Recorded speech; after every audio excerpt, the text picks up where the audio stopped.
why is the opportunity so great for speakers, trainers, coaches, and experts? Well, we're really on the ground floor of this thing. This is what I believe.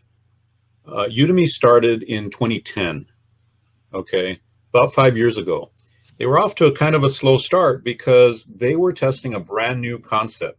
This brand new concept was, will people want to learn online? And if they do, will they want to pay to learn online? You know what I mean? So that was the idea, that was the concept, and that had not been tested before. Yes, there are some other what they call massive open online courses out there, but all of these were kind of testing the waters all at the same time. So what you have is you have a situation where it's such a brand new thing that the general population doesn't understand or doesn't know, man, there's a way for me to learn online. I don't have to go to a community college. I don't have to go to a night school. I don't have to go to, University of Phoenix.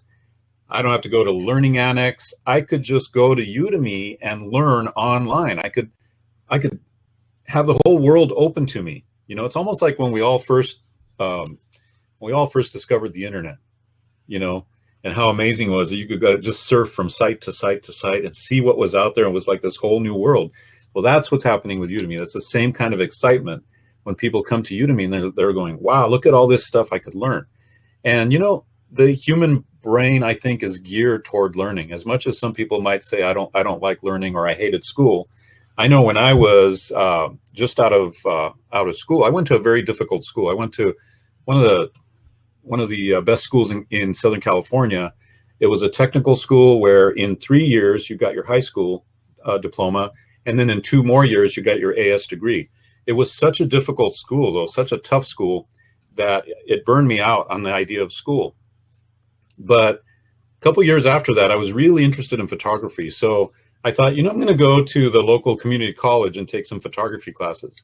And man, I loved it. The other thing I took was beginning design, because I loved art and drawing and stuff like that. And my degree, in fact, was in drafting and design. So I started working for the city of Los Angeles at a very early age in their engineering department. But the point is that I went for fun to this, local community college. I took a photography class. I took a beginning design class.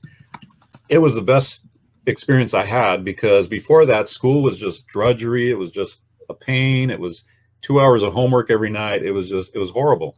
So what we have here with Udemy is we have the ability now to present that fun, exciting way to learn to people, as opposed to that drudgery, way to learn, and yet get across good, solid content that they can benefit from. So how this applies to you as a speaker, trainer, coach, or expert is there are currently 8 million people hungry for your information. Okay, there's 8 million people looking for you right now on Udemy. And some of you, the content hasn't even made it to Udemy yet. In other words, you've got content that doesn't exist yet on Udemy, and people are looking for that content. So the opportunity is wide open, and especially for speakers. If you're a speaker, and the other day on our blab, Dennis, we had Danny Brissell, and Dr. Danny is a good friend, awesome friend of mine. I've known him for quite a while.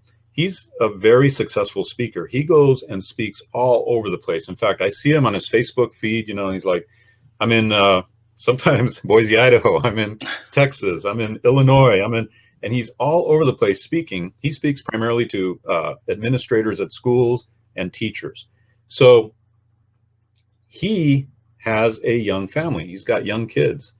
Now, for a speaker, it's kind of difficult to be traveling constantly like he is, almost every day of the week, traveling, maybe home on the weekends, maybe home once or twice on a weekday, because he's got a family. It's really difficult to do that and have a family and try to keep it all together. So the reason he's wanting to start getting on Udemy is because he wants to reduce the amount of travel that he does, and he wants to turn it into his expertise. He wants to turn it into a passive income. And the amazing thing to me is he's got tons and tons and tons of presentations. He's got tons and tons and tons of content that he could very quickly and very easily, once he gets the hang of it, get it all published on Udemy and probably replace his speaking income. I mean, I know he gets paid very well as a speaker, but over time, building it, you could replace that speaking income and not have to travel, not have to deal with the hassles. You know, when I was young, I was 19, I used to think, man, I want to be a speaker. I want to travel all over the world. I want to be in front of the people. I want to be on stage. And, you know, when you're 19 or 20, you could probably do that and you know, not really burn out.